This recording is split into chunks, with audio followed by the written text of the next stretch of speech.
Bismillahirrahmanirrahim. Assalamualaikum warahmatullahi wabarakatuh. Bismillahi walhamdulillah wassalatu wassalamu ala rasulillah wala haula wala quwata illa billah amma ba'du. Pemirsa Sirpo TV dimanapun berada, indahnya pada pagi hari ini Allah kembali perkenankan kita untuk bertemu dalam program Islam Penuh Cinta, penyejuk hati, penyegar iman. Bersama saya Tiara Dianti dan tentu seperti biasa saya tidak sendiri. Sudah hadir bersama kita Bapak Ustadz Ahmad Haris Riswanto. Assalamualaikum Pak Ustadz. Waalaikumsalam warahmatullahi wabarakatuh. Kabarnya gimana Pak Ustadz? Alhamdulillah baik, sehat afiat. Alhamdulillahirrahmanirrahim. Semoga kesehatan ini juga bisa dirasakan oleh pemirsa Simpo TV dimanapun berada. Dan untuk di episode kali ini, di Islam Penuh Cinta kali ini, kita akan ngobrol yaitu terkait meniti jalan taubat. Nah, apa ini maksudnya Pak Ustadz? Apakah sebuah proses kembali kepada Allah dengan penuh kesadaran atau seperti apa? Untuk penjelasan lebih lanjutnya kita akan langsung saja mendengarkan. Silahkan Pak Ustadz. Baik. Assalamualaikum warahmatullahi wabarakatuh. Waalaikumsalam warahmatullahi wabarakatuh. Alhamdulillahi rabbil alamin. Wassalatu wassalamu ala sayyidina wa maulana Muhammadin wa ala alihi wa ashabihi ajma'in amma ba'du. Saudaraku pemirsa Simpo TV dimanapun berada, juga Mbak Tiara, semoga Allah terus mengaruniakan kepada kita sehat afiat, panjang umur dalam taat ibadah pada Allah Subhanahu wa ta'ala. Pada kesempatan yang berbahagia ini kita akan berbicara tentang meniti jalan taubat. Bahwa setiap kita ini terlahir ke muka bumi ini dalam keadaan bersih, suci, tidak membawa dosa. Kullu mauludin yuladu alal fitrah. Setiap orang terlahir ke muka bumi ini dalam keadaan fitrah, suci, tidak membawa dosa. Lalu kesucian itu bertahan sampai setiap manusia memasuki usia mukallaf. Usia seseorang memulai dibebani hukum. Berlaku hukum Allah baik yang wajib, yang sunnah, yang haram, yang makruh maupun yang mubah. Dan setelah memasuki usia mukallaf itulah bagi yang masih bisa mempertahankan kefitrahannya, alhamdulillah. Tapi tidak sedikit bagi kita yang kefitrahan itu ternodai oleh perilaku. Dan perilaku yang menodai kefitrahan itulah yang disebut dengan dosa. Karena menentang atau membangkang perintah Allah dan Rasul-Nya. Dan kemudian seiring sejalannya waktu, saat terkadang orang menyadari kesalahan yang dia lakukan, ia ingin kembali ke fitrahnya, itulah yang disebut dengan taubat. Makanya taubat itu kalau dilihat dari sisi bahasa, dari asal kata taba yatubu taubatan, artinya kembali. Seseorang yang terlahir dalam keadaan fitrah, suci, bersih, nggak membawa dosa, kemudian ternoda oleh dosa-dosa yang dia lakukannya, baik lewat ucapannya, lewat perilakunya, disengaja maupun tidak, ketika ia ingin kembali ke kefitrahannya itu, inilah yang disebut dengan taubat. Maka taubat itu bahasa lainnya adalah kembali. Kemudian perintah Al-Quran banyak dijumpai tentang taubat. Bahkan dalam Al-Quran sendiri ada satu surah khusus yang diberi nama surah At-Taubah. Misalnya perintah taubat ini bisa dijumpai dalam Al-Quran surah At-Tahrim ayat yang ke-8. Ya ayyuhalladzina amanu tubu ilallahi taubatan nasuha. Wahai orang-orang yang beriman, tubu, bertaubatlah kepada Allah. Yang menjadi khitab ayat ini adalah orang yang beriman. Walaupun dia beriman, tentu kesalahan tetap dilakukan, tetap dijalani, baik lewat ucapannya, lewat lisannya maupun lewat perbuatannya. Maka dari kesalahan-kesalahan itulah tubu, kembalilah ilallahi kepada Allah, taubatan nasuha, dengan kembali sebenar-benarnya kembali. Karena tidak ada di muka bumi ini orang yang tidak pernah berbuat salah. Dalam satu hadis riwayat Ibnu Majah, Rasulullah sampaikan kullu bani Adam khata' wa khairul khata'in at-tawwabun. Setiap keturunan Bani Adam pasti pernah melakukan kesalahan. Dan sebaik-baik orang yang pernah melakukan kesalahan adalah orang yang bertaubat. Atau dalam satu ungkapan yang lain dikatakan al-insan mahallul khata' wan nisyan. Manusia itu tempatnya salah dan lupa. Dan sebaik-baiknya orang yang salah, orang yang lupa adalah orang yang kembali menyadari kesalahannya itu untuk kembali ke fitrahnya. Kemudian juga dalam ayat lain misalnya dalam surah Al-Quran surah An-Nur disampaikan tubu ilallahi jami'a ayyuhal mu'minun la'allakum tuflihun. Tubu, segeralah bertaubat. Ilallahi, kepada Allah, atau segeralah kembali ke Allah. Kembali ke fitrah ciptaan Allah. Ayyuhal mu'minun, wahai orang-orang yang beriman, la'allakum tuflihun, supaya kalian menjadi orang yang beruntung. Ini beberapa ayat Quran, dan sebetulnya banyak sekali ayat-ayat Quran yang menghendaki atau memberikan perintah kepada kita umat yang berpegang pada Al-Quran untuk kembali kepada Allah, atau yang disebut dengan taubat itu. Para nabi dan rasul pun banyak kalimat doa dan zikirnya yang berisi tentang taubat. Nabi Allah Adam alaihissalam yang bertahun-tahun beliau zikirkan, beliau doakan, beliau mohonkan pada Allah adalah kalimat taubat. Dalam kalimat yang begitu terkenal, Rabbana zalamna anfusana wa illam taghfir lana wa tarhamna lanakunanna minal khasirin. Rabbana, ya Allah Tuhan kami, zalamna anfusana, kami telah menzalimi diri kami sendiri, melanggar aturan Allah, yaitu ketika wala taqraba hadhihi syajarah, Nabi Allah Adam dan istri dilarang untuk mendekati pohon, tapi beliau justru malah mengambil, bukan hanya mengambil tapi juga memakan, melentang atau membangkang aturan Allah. Ini yang disebut dengan kezaliman. Maka doa Nabi Allah Adam tadi, Rabbana zalamna anfusana wa illam taghfir lana, dan jika engkau tidak mengampuni aku wa tarhamna, dan menyayangi aku, lanakunanna minal khasirin, maka kami termasuk orang-orang yang merugi. Kemudian doa atau kalimat zikir yang dibaca oleh Nabiullah Yunus alaihissalam, la ilaha illa anta subhanaka inni kuntu minadh dhalimin. Ketika Nabiullah Yunus diperintahkan oleh Allah untuk berdakwah, tapi karena dakwahnya enggak digubris, akhirnya Nabiullah Yunus justru malah meninggalkan kaumnya. Lah, meninggalkan kewajiban, meninggalkan tugas, ini termasuk bagian dari kezaliman, dan kezaliman itu disadari kemudian dalam kalimat zikirnya, kalimat doanya, la ilaha illa anta subhanaka inni kuntu minadh dhalimin.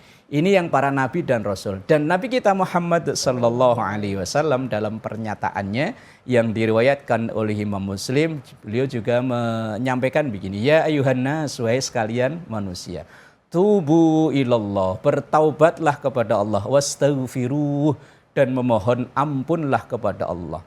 Fa inni atubu fil yaum mi'ata marrah, dan saya, kata Rasulullah sallallahu alaihi wasallam, bertaubat kepada Allah dalam sehari itu enggak kurang dari mi'ata marrah, 100 kali. Ini Rasulullah, orang yang maksum, orang yang terjaga dari melakukan dosa. Itu pun beliau bertaubat, beristighfar kepada Allah dalam sehari enggak kurang dari 100 kali. Apalagi kita yang dalam keseharian begitu mudah banget terjerumus untuk berbuat dosa. Umpama Mbak Tiara, kita ngobrol berdua sama pasangan, sama istri di depan rumah gitu. Awalnya ngobrol baik-baik, ngobrol tentang kerjaan, ngobrol tentang anak, tapi lama-lama gibahin orang.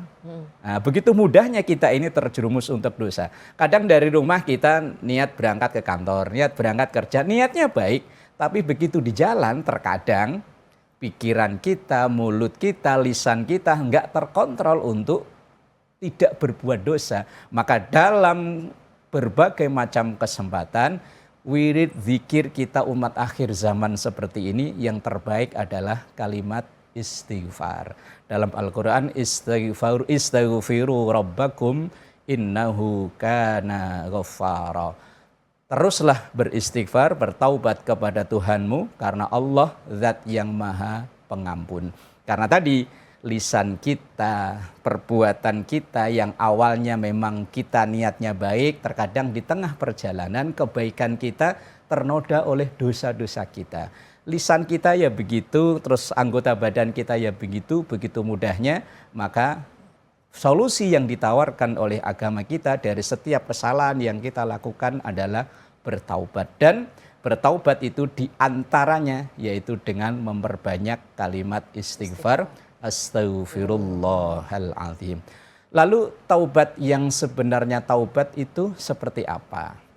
Misalnya ini bisa kita baca dalam kitab Syarah Riyadhus Shalihin bahwa orang yang bertaubat itu yang pertama ayyukli'a minal maksiyati. Ia segera menanggalkan kemaksiatan yang dilakukannya itu. Kalau dianalogikan misalnya maksiat itu seperti pakaian yang kotor, maka segera tanggalkan pakaian itu. Kalau memang ingin berpredikat sebagai orang yang bertaubat. Cuma terkadang kita ini hari ini bertaubat, besok ngulang lagi. Hari ini bertaubat, besok ngulang lagi. Apakah taubat seperti ini diampuni oleh Allah? Dalam satu hadisnya Rasulullah Sallallahu Alaihi Wasallam yang diriwayatkan oleh Imam At-Tirmidzi, innallaha yaqbalu taubatal abdi ma lam yughargir. Sesungguhnya Allah akan menerima taubat dari seorang hamba selama tidak hanya rohnya itu nyampe di tenggorokan. Asal belum sampai ke situ, taubat masih diterima oleh Allah sebanyak apapun dosa yang dilakukannya. Tetapi orang yang taubatan nasuha, syarat yang pertama adalah segera tanggalkan baju kemaksiatan itu. Segera tinggalkan kemaksiatan yang menjadi rutinitas penyebab dosa itu. Kemudian yang kedua, ayyazima alla ya'uda ilaiha. Bertekad, berazam untuk tidak mengulang dosa itu. Walaupun terkadang entah sengaja atau karena keadaan kepepet tertentu dosa itu terulang kembali. Dan insya Allah nanti bisa dilanjutkan kembali tentang identitas atau ciri khas orang yang taubat dengan sebenar-benarnya taubat. Wallahu a'lam bishawab. Baik, terima kasih Pak Ustadz dan pemirsa Sinpo TV. Kami akan kembali usai jeda. Tetaplah bersama kami di Islam Penuh Cinta, penyejuk hati, penyegar iman.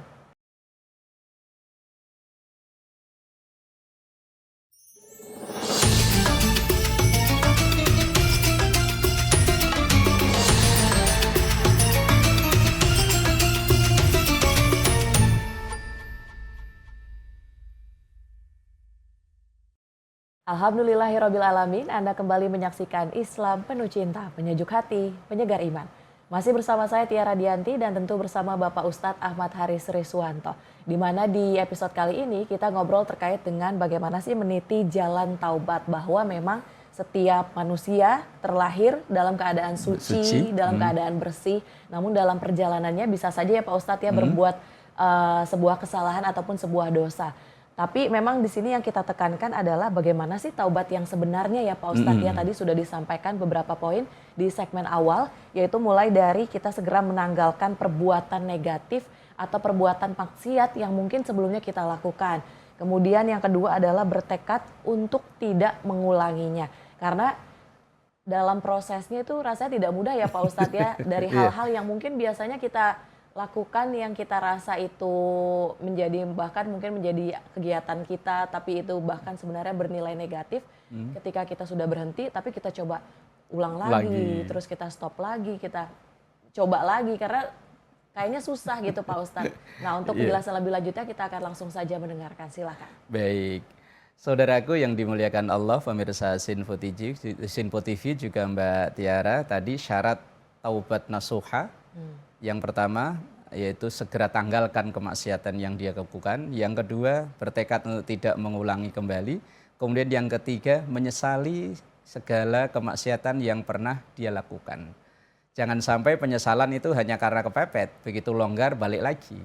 Karena banyak di antara kita ini kadang yang sudah terjerumus ke kemaksiatan judi online, itu dia berhenti bukan dari kesadaran dirinya, tapi karena kepepet. Mungkin modal sudah habis, duit habis, baru dia bertekad untuk tidak kembali lagi. Tapi begitu nanti ada modal kembali, terjerumus kembali. Tapi tetap selama sebelum roh hanya tinggal di tenggorokan. Tadi saya sampaikan satu hadis Rasulullah, innallaha yaqbalu taubatal abdi malam yughargir. Ini disampaikan bahwa Allah tetap akan menerima taubat seseorang selama nyawanya belum sampai hanya tinggal di tenggorokan saja. Ini bukan berarti kok memberi peluang untuk orang mempersilahkan berbuat dosa kembali, bukan. Tetapi biar orang yang sudah terlanjur melakukan kemaksiatan tidak berputus asa untuk bertaubat kepada Allah. Sebanyak apapun ia mengulangi kesalahan-kesalahan itu, selama nyawa masih ada dalam diri kita, selama roh tidak hanya tinggal di tenggorokan, Allah masih menerima taubat itu. Kemudian yang keempat, syarat taubatan nasuha, kalau kesalahan itu berkenaan dengan sesama kita manusia. Misalnya ada orang yang pernah kita zalimi, barangnya kita ambil dengan paksa, atau orang yang pernah kita maki-maki, kita jatuhkan namanya, kita cemarkan namanya di depan khalayak umum, maka syaratnya harus ditambah satu, ayyabara'a min haqqi sahibiha, yaitu meminta keikhlasan atau dimaafkan, atau bahasa gampangnya sering kita dengar, dihalalkan oleh orang yang bersangkutan. Misalnya kita pernah mengambil barang seseorang tanpa cara yang dibenarkan alias dengan cara yang zalim. Walaupun kita sehari beristighfar 1000 kali, kita sering melaksanakan sholat taubat, tapi kalau terhadap orang yang bersangkutan itu belum diikhlaskan atau kita belum meminta maaf dan belum dimaafkan, maka dosa itu juga belum dimaafkan oleh Allah Subhanahu wa ta'ala. Maka ada budaya sangat istimewa di bangsa kita ini, ada istilah halal bihalal. Walaupun ini murni ini budaya, tetapi bersumber dari ajaran agama. Kalau kita datang ke satu orang, kayaknya nggak mungkin, maka kemudian kumpulkan dalam satu momen acara, saling memaafkan, saling menghalalkan, dan ini merupakan syarat yang keempat, ketika kita ingin taubatan nasuha, ketika kesalahan itu ada hubungannya dengan sesama manusia. Kalau kesalahan itu hanya murni kesalahan kepada Allah Subhanahu wa ta'ala, syarat tobatnya hanya 3. Segera tinggalkan kemaksiatan itu, niat untuk tidak mengulang, kemudian menyesali perbuatan itu, insya Allah diterima taubat kita. Tetapi kalau berkenaan dengan sesama manusia harus nambah 1, yaitu diikhlaskan atau dihalalkan kalau ada benda atau barang atau sesuatu yang berkenaan dengan sesama kita. Jangan sampai ada satu sabda Rasul Shallallahu Alaihi Wasallam.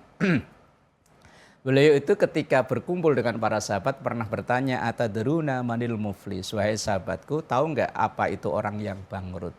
Kemudian para sahabat menjawab, orang yang bangkrut itu yang nggak punya harta, nggak punya tabungan, nggak punya simpanan dan lain sebagainya. Rasulullah menjawab, tidak itu yang saya maksud. Yang saya maksud adalah orang yang sholatnya bagus, zakatnya bagus, puasanya bagus, tapi dari satu sisi ia sering mendolimi orang, ia sering mengambil hak orang tanpa jalan yang dibenarkan, maka nanti di akhirat orang yang dizolimi itu akan menuntut, meminta pertanggungjawaban, dan pertanggungjawaban itu bisa diambilkan dari amal soleh yang ia lakukan itu. Maka hati-hati, jangan sampai kita ibadah mahdhohnya bagus, ibadah ritualnya bagus, tapi sisi ritualnya tidak bagus. Ini bisa menghancurkan atau meluluh lantahkan amal kebaikan kita, sehingga kebaikan kita ini tidak ada nilainya lagi atau pahalanya lagi di hadapan Allah Subhanahu wa ta'ala. Maka taubat yang keempat syaratnya adalah kalau berhubungan dengan hakul adami harus minta diikhlaskan atau minta dihalalkan kepada yang bersangkutan. Cuman saudaraku yang dimuliakan Allah, pemirsa Sinpo TV, terkadang kita umat manusia ini karena kualitas iman itu sering naik, sering turun, terkadang menjaga taubat ini juga tidak mudah. Sering hari ini kita bertaubat, besok dosa kembali, hari ini bertaubat, besok taubat kembali, atau naik turun. Nah, lalu bagaimana agar kita ini selalu istiqomah dalam taubat itu sendiri? Pertama, yang diajarkan oleh para ulama tentu perbanyak istighfar. Tidak hanya 3 kali selesai sholat, di momen-momen tertentu kita ucapkan istighfar. Kemudian selain kita berbanyak istighfar, juga kita laksanakan sholat taubat. Minimal di momen-momen tertentu, entah di saat kita menyadari ada kesalahan yang kita lakukan, kita laksanakan sholat taubat. Kemudian yang ketiga, kalau dosa kita itu bersumber dari pergaulan kita, lingkungan kita yang tidak baik, segera ubah lingkungan dan pergaulan. Karena sabda Rasulullah, almar'u ala dini khalilihi. Agama seseorang, perilaku seseorang itu bisa dipengaruhi oleh lingkungannya. Maka kalau kita sadar kita berada di lingkungan yang tidak baik, maka segera tinggalkan lingkungan itu. Dan kemudian yang keempat, perbanyak amal soleh.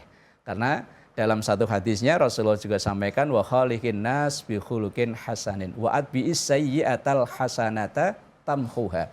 Tutuplah keburukan kita di masa lalu dengan kebaikan-kebaikan yang saat ini kita lakukan, dan insya Allah kebaikan kita itu akan menghapus kesalahan kita di masa lalu. Inilah langkah agar kita bisa meniti jalan taubat. Nah, mumpung Allah masih memberikan kesempatan hidup kepada kita, kita manfaatkan sebaik-baiknya. Asal jangan sampai tobat kita terlambat, nyawa sudah tinggal di tenggorokan baru terfikir untuk taubat. Dan taubat itu juga pernah dilakukan oleh Fir'aun, cuman taubatnya terlambat. Nyawa sudah tinggal di tenggorokan, dia baru teriak, amantu bi Rabbi Musa wa Harun. Kalau begini saya juga iman pada Tuhannya Musa dan Tuhannya Harun. Tapi taubat yang sudah terlambat. Selama nyawa masih ada dalam tubuh kita, belum sampai hanya tinggal di tenggorokan, insya Allah pintu taubat masih terbuka lebar-lebar. Wallahu a'lam bishawab. Berarti tadi sudah disampaikan terkait dengan taubat yang sebenarnya ya Pak Ustadz, dengan cara-cara yang bisa dilakukan dan juga bagaimana sih agar kita dalam melaksanakan taubat ini bisa istiqomah seperti itu. Ada nggak sih Pak Ustadz ciri taubat yang mungkin tidak diterima, walaupun mungkin kita dalam keadaan kita belum meninggal ya Pak Ustadz ya gitu ya Pak Ustadz, kita masih ingin berupaya untuk melaksanakan taubat, tapi Allah sudah kasih ciri-cirinya atau tanda-tandanya nih taubat yang tidak diterima. Baik, saudaraku yang dimuliakan Allah, pemirsa Sinpo TV, taubat yang diterima adalah taubat yang hanya sekedar dibuat seperti permainan. Tidak ada niat tulus dari hati orang tersebut. Walaupun tadi saya sampaikan di awal, ada orang yang hari ini bertobat, besok berdosa. Tetapi berdosanya itu memang dia ada sedikit keterpaksaan. Saya kalau tidak begini bisa jadi keluarga saya nggak makan. Karena keterpaksaan tertentu akhirnya dia terpaksa melakukan dosa yang sama, tapi karena melakukan dosanya itu karena dalam keadaan sangat terpaksa, dalam kaidah fikih bisa mungkin diterapkan ad-darurat tubihul mahdzurat. Orang yang dalam keadaan terpaksa maka diperbolehkan melakukan sesuatu yang dilarang. Nah, orang yang mempermainkan dengan sengaja mempermainkan taubatnya, ia tahu bahwa ini adalah perkara yang dimurkai oleh Allah, ini perkara yang dosa, tetapi dengan entengnya dia mengulang lagi tanpa sedikit pun ada penyesalan, ada rasa keterpaksaan dalam dirinya, maka ini dikhawatirkan taubat yang tidak diterima oleh Allah. Tapi juga tetap kita harus sampaikan kepada saudara-saudara kita yang sudah terlanjur terjerumus dalam kemaksiatan dan perilaku dosa, tetaplah optimis bahwa Allah akan masih membuka pintu taubat dengan selebar-lebarnya. Jangan sampai ada kisah orang yang putus asa untuk bertaubat ketika ia bertanya kepada seseorang tentang dosanya yang terlalu besar, yaitu membunuh 99 orang, karena dibilang tidak bisa ditobatnya diterima, akhirnya dia malah justru putus asa, orang itu dibunuh sekalian. Akhirnya ia datang ke orang yang berikutnya yang ternyata memberitahukan informasi bahwa Allah masih membuka pintu taubat malam yughargir, selama roh belum sampai di tenggorokan. Jadi kita sampaikan pada saudara kita yang hari ini masih berada dalam lingkungan dosa, tetaplah optimis, suatu saat nanti Anda kembali, Allah masih membuka pintu untuk kembali. Wallahu a'lam Bisa. bishawab. Baik, terima kasih Pak Ustadz dan juga terima kasih pemirsa Sinpo TV sudah menyaksikan Islam Penuh Cinta kali ini. Saya Tiara Dianti mewakili seluruh kerabat kerja yang bertugas pamit undur diri. Terima kasih. Wassalamualaikum warahmatullahi wabarakatuh. Waalaikumsalam. Astaghfirullahaladzim lakal ma'bud ya dzal jalali wal ikram. Rabbana zalamna anfusana wa illam taghfir lana wa tarhamna lanakunanna minal khasirin. Rabbana atina fid dunya hasanah wa fil akhirati hasanah wa qina adzabannar. Sallallahu ala sayyidina Muhammad wa ala alihi wa sahbihi wa sallam. Walhamdulillahi rabbil alamin. Assalamualaikum warahmatullahi wabarakatuh. Waalaikumsalam warahmatullahi wabarakatuh.